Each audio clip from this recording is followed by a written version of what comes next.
And speaking of crime, 3 houses were firebombed in Marverly, St. Andrew today. No one was killed. The attacks took place between Reapers Road and Fenderbrook Road. The counsellor for the Chancery Hall Division in Northwest St. Andrew, Dwayne Smith, said there has been an upward trend in murders, arson attacks and other form of gang violence in the community for months now. TVJ's Kalisha Williams reports. The latest incident of a series of ongoing attacks in the community of Marverly. The burnt items telling the tale. Luckily, there was no loss of life. The first attack took place on Reapers Road minutes after 1 Monday morning. 2 houses were set on fire by arsonists. This broken window marks the area where the Molotov cocktail was allegedly thrown into the Reapers Road's residence. It's reported that within an hour of the Reapers Road attack, the attackers continued their rampage on a house at Fenbrook Road. Most of the appliances in that house were destroyed. Residents in both areas seemed too scared to speak on camera.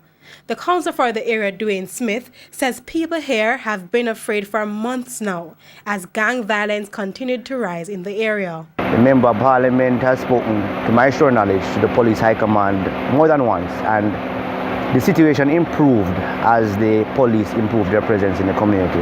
The second they stopped their sustained patrolling, the crime was happened to come back. So what we're asking for is for the police to take control of the situation.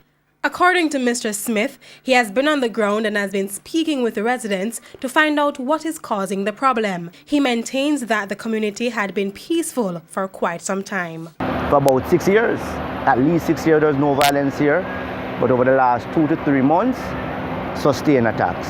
And he's also appealing to residents to come forward with any information that could assist the police with their investigation. Everybody who has information as to what is causing what is happening, to speak to me, speak to the political representative, Councillor Harris, or the police.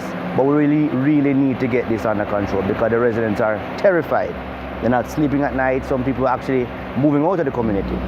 So we're asking the police to take control of the situation and offer some more security in the community.